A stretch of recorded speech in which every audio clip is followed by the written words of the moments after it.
Hello friends, स्वागत है आपका हमारे चैनल सफलता का अड्डा पर। और आज है 10 सितंबर 2020। आइए देखते हैं कि करंट अफेयर्स का हमारा पहला क्वेश्चन क्या है।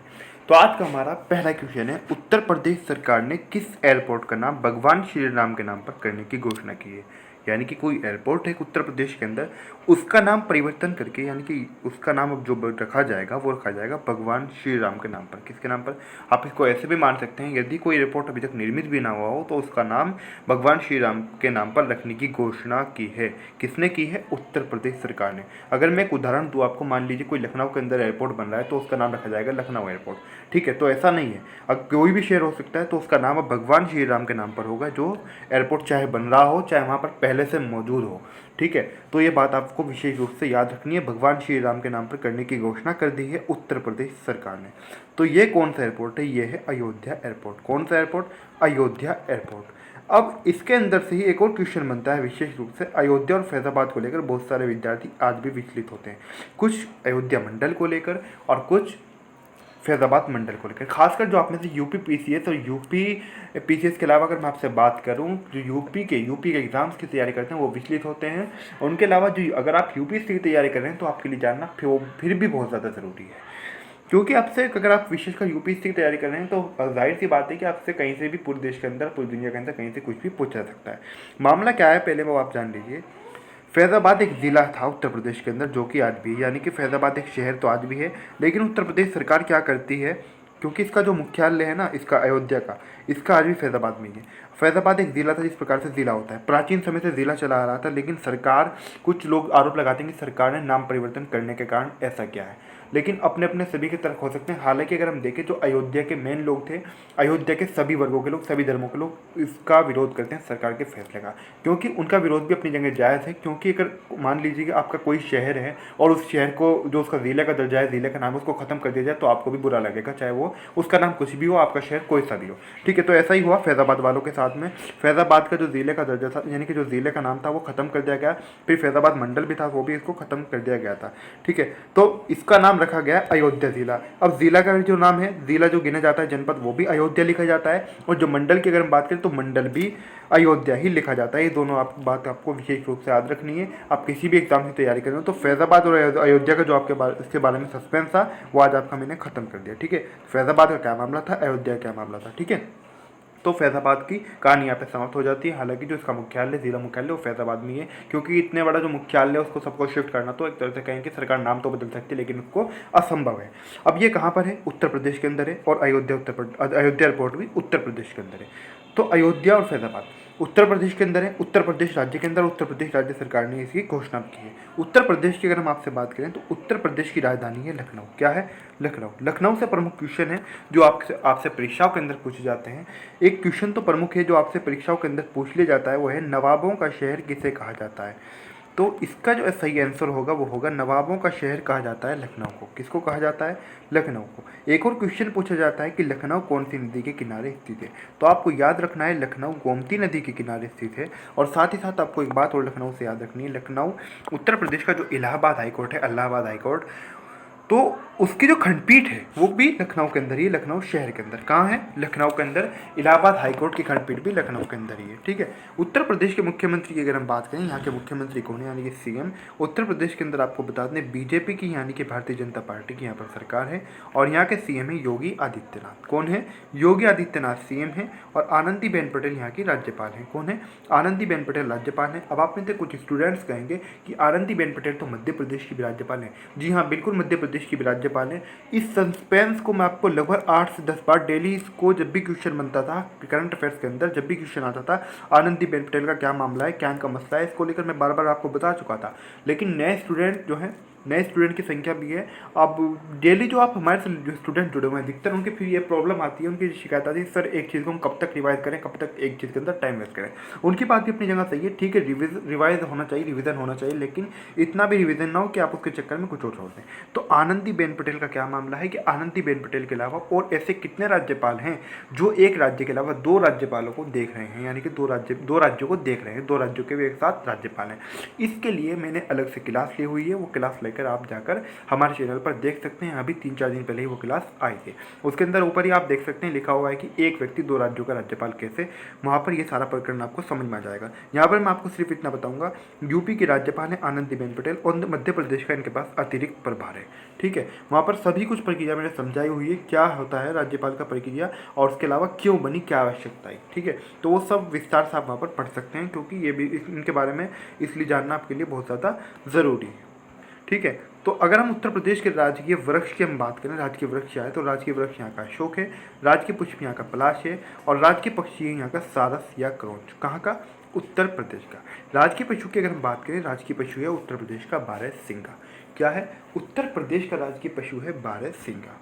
अगला क्वेश्चन है हमारा, कौन सी टीम आईसीसी T20 रैंकिंग में पहले पायदान पर पहुंच गई है? तो पहले पायदान पर पहुंच गई है ऑस्ट्रेलिया की टीम। कहाँ पर? आईसीसी T20 रैंकिंग में ऑस्ट्रेलिया की टीम पहले पायदान पर पहुंच गई है। ऑस्ट्रेलिया के हम आपसे बात करें तो ऑस्ट्रेलिया जो है यहाँ की राजधानी कैनबरा है। ऑस्ट्रेलिया के प्रधानमंत्री का नाम है स्कॉट मॉरिसन और ऑस्ट्रेलिया की अगर हम करेंसी की बात करें तो वो है ऑस्ट्रेलियाई डॉलर। क्या है?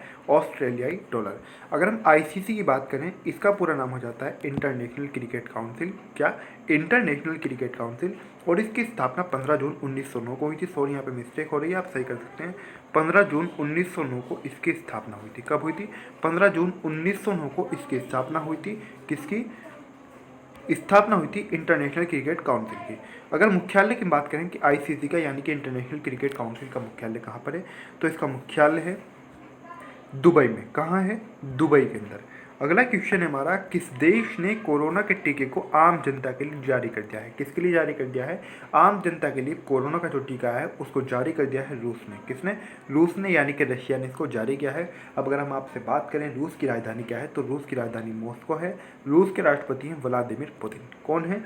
व्लादिमीर पुतिन रूस के राष्ट्रपति हैं और राजधानी यहाँ की मॉस्को है।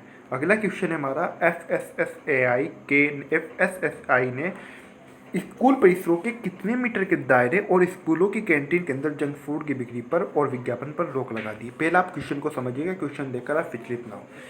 एफएसएसआई ये क्या है इसके बारे में बताऊंगा, इसको थोड़ी देर के लिए भूल जाइए। जो स्कूल परिसर होता है यानी कि जो स्कूल कैंपस होता है उससे 50 मीटर की दूरी पर, कितने मीटर की दूरी पर? अगर कोई आपका स्कूल का कैंपस है उससे 50 मीटर की दूरी पर चारों दिशाओं में आप मान सकते हैं, बिल्कुल दोनों तीनों तरफ। ठीक है, स्कूल परिसर के 50 मीटर की दूरी पर और इसके अलावा जो स्कूल के अंदर मौजूदा कैंटीन होती है। ठीक है, दोनों बात आपको याद रखनी है। स्कूल की कैंटीन के अंदर जंक फूड की बिक्री और विज्ञापन दोनों पर रोक लगाई है। इतनी बात आपको समझ में आ गई। 50 मीटर की दूरी पर स्कूल परिसर यानी कैंपस और स्कूल की कैंटीन के अंदर तो प्रतिबंध रहेगा ही। जंक फूड की मात्र बिक्री पर ही प्रतिबंध नहीं लगा है, इस बात को आपको याद रखना है। इसके विज्ञापन पर भी रोक लगा दी गई। कोई एडवर्टाइज भी आप इसका इतने मीटर की दूरी पर और स्कूल की कैंटीन के अंदर नहीं देख सकेंगे। ठीक है, विज्ञापन पर भी रोक लगा दी। कितने मीटर की दूरी पर? 50 मीटर की दूरी पर। अब क्वेश्चन की स्टार्टिंग में आ जाइए शुरू में। अब इसके बारे में जानेंगे ये क्या है। एफएसएसएआई। क्या? एफएसएसएआई की क्या है? इसकी अगर हम बात करें तो ये क्या है, इसको हिंदी में अगर हम कहें तो इसको कहा जा सकता है खाद्य नियामक भारतीय खाद्य संरक्षा और मानक प्राधिकरण। क्या? खाद्य नियामक भारतीय खाद्य संरक्षा और मानक प्राधिकरण, इसने इसके ऊपर रोक लगा दी है। अगला क्वेश्चन है हमारा, भारत किन देशों के साथ मिलकर 5G तकनीक पर काम कर रहा है? यानी कि जो 5G नेटवर्क आने वाला है उसके ऊपर काम कर रहा है भारत। लेकिन भारत काम तो कर रहा है, लेकिन किन देशों के साथ मिलकर कर रहा है? तो आपको बता दें, भारत इजराइल और अमेरिका के साथ मिलकर काम कर रहा है। किन दो देशों के साथ मिलकर? इजराइल और अमेरिका के साथ मिलकर भारत 5G तकनीक पर काम कर रहा है। अगर हम बात आपसे इन दोनों देशों की करें कि अमेरिका की और इजराइल की, तो इजराइल की अगर मैं आपसे बात करूं, इजराइल जो है यहाँ की राजधानी की अगर मैं आपसे बात करूं, पहले हम बात कर लेते हैं अमेरिका की। अमेरिका की राजधानी वाशिंगटन डीसी है और यहाँ के राष्ट्रपति हैं डोनाल्ड ट्रंप। कौन है? डोनाल्ड ट्रंप यहाँ के राष्ट्रपति हैं। वाशिंगटन डीसी यहाँ की राजधानी है। अगर हम राजधानी की बात करें इजराइल की राजधानी जेरूसलम है। इसको कुछ लोग येरूशलम भी कहते हैं, इसके नामों को लेकर मतभेद हो सकता है, लेकिन येरूशलम या येरूशलम यही इसका नाम होगा। ठीक है, तो आपको ये याद रखना है। प्रधानमंत्री की अगर हम बात करें तो प्रधानमंत्री यहाँ के बेंजामिन नेतन्याहू। कहाँ के प्रधानमंत्री हैं? इजराइल के प्रधानमंत्री हैं बेंजामिन नेतन्याहू। अगला क्वेश्चन है हमारा, 9 राज्यों में 22 बांस समूहों को किसने लॉन्च किया है? तो 9 राज्यों के अंदर, कितने राज्यों के अंदर? 9 राज्यों के अंदर 22 बांस समूह को लॉन्च किया है नरेंद्र सिंह तोमर ने। किसने किया है? नरेंद्र सिंह तोमर ने। अब ये नरेंद्र सिंह तोमर कौन है? आपको बता दें, नरेंद्र सिंह तोमर केंद्रीय कृषि और किसान कल्याण मंत्री हैं। कौन है? केंद्रीय कृषि और किसान कल्याण मंत्री हैं नरेंद्र सिंह तोमर। अगला क्वेश्चन है हमारा, आरबीआई के नए दिशा निर्देशों के मुताबिक प्राथमिकता प्राप्त क्षेत्र में वित्त के लिए योग्य स्टार्टअप के द्वारा अधिकतम राशि कितनी होगी? तो योग्य स्टार्टअप के द्वारा प्राप्त अधिकतम राशि होगी 50 करोड़ रुपए। कितनी होगी?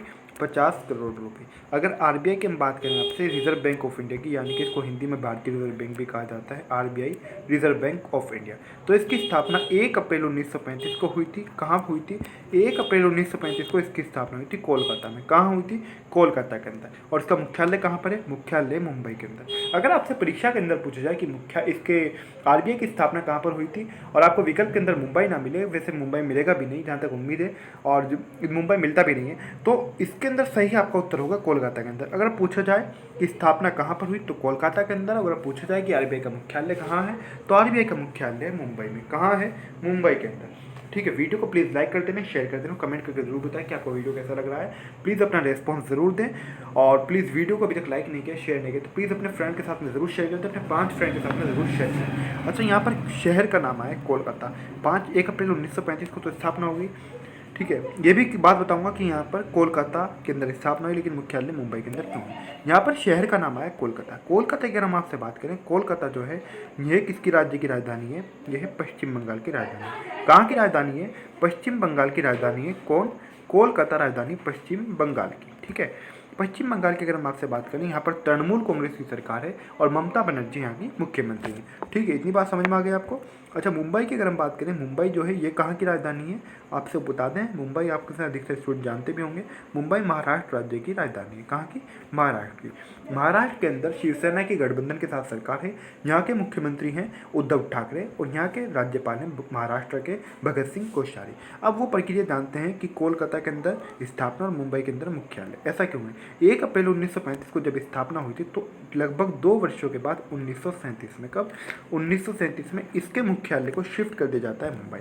यानी कि 1935 में स्थापना हो गई, फिर 1937 में इसको स्थानांतरित करके मुंबई लेकर आया जाता है, मुंबई लिया जाता है। ठीक है, तो मुंबई के अंदर मुख्यालय, कोलकाता के अंदर इसकी स्थापना हुई थी। अगर गवर्नर की हम बात करें तो गवर्नर है यहाँ के शक्तिकांत दास। शक्तिकांत दास, इनसे भी एक क्वेश्चन पूछा जा सकता है, शक्तिकांत दास कौन से नंबर के गवर्नर हैं? तो आपको याद रखना है, शक्तिकांत दास जो हैं ये 25वें नंबर के गवर्नर हैं। कौन से नंबर के? 25वें नंबर के गवर्नर हैं। कौन? शक्तिकांत दास। आगे बढ़ते हैं, देखते हैं अगला क्वेश्चन क्या है। अगला क्वेश्चन है हमारा, राष्ट्रीय शिक्षा नीति को लागू करने वाला देश का पहला राज्य कौन बन गया है? तो देश का पहला राज्य बन गया है राष्ट्रीय शिक्षा नीति को लागू करने वाला हिमाचल प्रदेश। कौन बन गया है? हिमाचल प्रदेश। हिमाचल प्रदेश की अगर हम आपसे बात करें तो यहाँ की राजधानी है शिमला और धर्मशाला। क्या? शिमला और धर्मशाला हिमाचल प्रदेश की राजधानी है। हिमाचल प्रदेश के सीएम हैं यानी कि मुख्यमंत्री जयराम ठाकुर, और यहाँ पर भी बीजेपी की यानी कि भारतीय जनता पार्टी की सरकार है। अगर हम हिमाचल प्रदेश के राज्यपाल की बात करें आपसे, गवर्नर ऑफ हिमाचल प्रदेश, तो यहाँ के राज्यपाल है बंडारू दत्तात्रेय। कौन है? बंडारू दत्तात्रेय हिमाचल प्रदेश के राज्यपाल हैं। अगला क्वेश्चन है हमारा, डेविड एटनबरो को इंदिरा गांधी शांति पुरस्कार मिला है, ये किस देश से? तो डेविड एटनबरो यही वो व्यक्ति हैं, ये वो पत्रकार हैं, एक तरह से आप इनको क्या मान सकते हैं, जिन्होंने महात्मा गांधी के ऊपर, उनके संघर्ष के ऊपर सबसे पहले फिल्म बनाई थी। तो डेविड एटनबरो को इंदिरा गांधी शांति पुरस्कार मिला है, ये ब्रिटिश से हैं। कहाँ से हैं? ब्रिटिश से हैं। और आपको बता दें, पूर्व प्रधानमंत्री मनमोहन सिंह के द्वारा इनको इंदिरा गांधी शांति पुरस्कार से नवाजा गया है। और ब्रिटिश की अगर हम बात करें, ब्रिटिश की राजधानी लंदन है। ब्रिटिश के प्रधानमंत्री बोरिस जॉनसन है। कौन? बोरिस जॉनसन ब्रिटिश के प्रधानमंत्री हैं। अगला क्वेश्चन है हमारा, YSR संपूर्ण पोषाणा और YSR संपूर्ण पोषाणा प्लस की शुरुआत किसने की है? ये 2 योजनाएं हैं, YSR संपूर्ण पोषाणा और YSR संपूर्ण पोषाणा प्लस। इन योजनाओं की शुरुआत की है आंध्र प्रदेश ने। किसने की है? आंध्र प्रदेश के द्वारा इनकी शुरुआत की गई है। किसके द्वारा? आंध्र प्रदेश के द्वारा। अब आंध्र प्रदेश की अगर हम बात करें तो आंध्र प्रदेश राज्य की 3 राजधानियाँ हैं। कितनी राजधानियाँ हैं? 3 राजधानियाँ हैं। लेकिन आंध्र प्रदेश की 3 राजधानियाँ बनी कैसे, उसको लेकर विवाद था। उससे पहले थोड़ा सा आंध्र प्रदेश के बारे में जानते हैं। आंध्र प्रदेश के बारे में जो जानकारी आपको होनी चाहिए, जून का महीना था और साल था 2014। अब 2014 जून के अंदर क्या होता है, केंद्र सरकार के द्वारा ऐलान किया जाता है कि एक नए राज्य का गठन किया जाएगा जिसका नाम होगा तेलंगाना। क्या? तेलंगाना इस राज्य का नाम होगा। तेलंगाना को विभाजित करके बनाया जाता है आंध्र प्रदेश में से। किस राज्य में से? आंध्र प्रदेश में। उस समय तक आंध्र प्रदेश की राजधानी थी हैदराबाद। क्या थी? हैदराबाद। फिर जो हैदराबाद वाला क्षेत्र है, जब तेलंगाना नया राज्य बन जाता है, कुछ दिनों तक के तो आंध्र प्रदेश की राजधानी हैदराबाद ही रहती है, क्योंकि कारण क्या होता है कि हैदराबाद वाला जो क्षेत्र था, जो हैदराबाद शहर था, ये जो क्षेत्र था ये चला जाता है तेलंगाना के अंदर ही, तेलंगाना के हिस्से में आता है। अब जाहिर सी बात है, जो मौजूदा राजधानी थी वही तेलंगाना की राजधानी बननी थी, तो हैदराबाद तो राजधानी हो जाती है तेलंगाना की। अब सवाल था कि जो अलग से आंध्र प्रदेश बच गया उसकी राजधानी क्या बनेगी। फिर आंध्र प्रदेश की राजधानी बना दी जाती है, किसे बना दिया जाता है? अमरावती को। किसे? अमरावती को आंध्र प्रदेश की राजधानी बना दिया जाता है। लेकिन फिर इतना ही नहीं होता, तरह तरह के विवाद उठते रहते हैं। फिर क्या होता है कि यहाँ के जो राज्य सरकार थी और उसकी मांग थी कि यहाँ पर राज्य के अंदर 3 राजधानी को मंजूरी दी जाए। फिर राज्य सरकार ने क्या किया, अपनी राज्य सरकार ने प्रस्ताव बनाकर भेजा राज्यपाल के पास, जिसे राज्यपाल ने मान लिया, मंजूर कर लिया। फिर राज्यपाल के द्वारा आंध्र प्रदेश के अंदर 3 राजधानी को मंजूरी दे दी गई। कितनी राजधानी को? 3 राजधानी को मंजूरी दे दी गई। अभी 3 राजधानियां कौन कौन सी? कुर्नूल की अगर हम बात करें, इसे आप न्यायिक राजधानी की कह सकते हैं, यानी कि जुडिशियल कैपिटल। तो कुर्नूल के अंदर है हाई कोर्ट। क्या है? कुर्नूल के अंदर आंध्र प्रदेश का हाई कोर्ट है, और विशाखापट्टनम के अंदर कार्यपालिका है। क्या? कार्यपालिका जो संचालित होती है वो विशाखापट्टनम से होती है, और अमरावती के अंदर विधानसभा है, यानी कि जहाँ से सदन चलता है, जहाँ पर विधायक वगैरह बैठते हैं। ठीक है, तो अमरावती के अंदर विधानसभा, कुर्नूल के अंदर हाईकोर्ट और विशाखापट्टनम के अंदर कार्यपालिका। अगर हम एक प्रकार से कहें, जैसे कि उत्तर प्रदेश के जो हाईकोर्ट है वो इलाहाबाद के अंदर है, उसी प्रकार से यहाँ का हाईकोर्ट कुर्नूल के अंदर है। तो यहाँ की राज्य की 3 राजधानियाँ हो गई। और यहाँ के मुख्यमंत्री की अगर हम बात करें, मुख्यमंत्री यहाँ के वाई.एस. जगनमोहन रेड्डी हैं। आपको बता दें, वाई.एस. जगनमोहन रेड्डी के द्वारा ही इन दोनों योजनाओं की शुरुआत की गई है।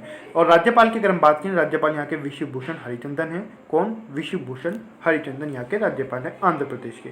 आज की हमारी जो करंट अफेयर्स है वो समाप्त होती है। आपको वीडियो कैसा लगा प्लीज़ कमेंट करके जरूर बताएं, कमेंट करना ना भूलें। और अभी तक आपने वीडियो को लाइक नहीं किया, शेयर नहीं किया, तो प्लीज़ लाइक भी कर दें, शेयर भी कर दें। और अभी तक आपने हमारे चैनल सफलता का अड्डा सब्सक्राइब नहीं किया तो प्लीज़ जरूर सब्सक्राइब कर दें। जब आप सब्सक्राइब कर रहे हो तो बेल आइकन को प्रेस करना ना भूलें, बेल आइकन प्रेस जरूर कर दें।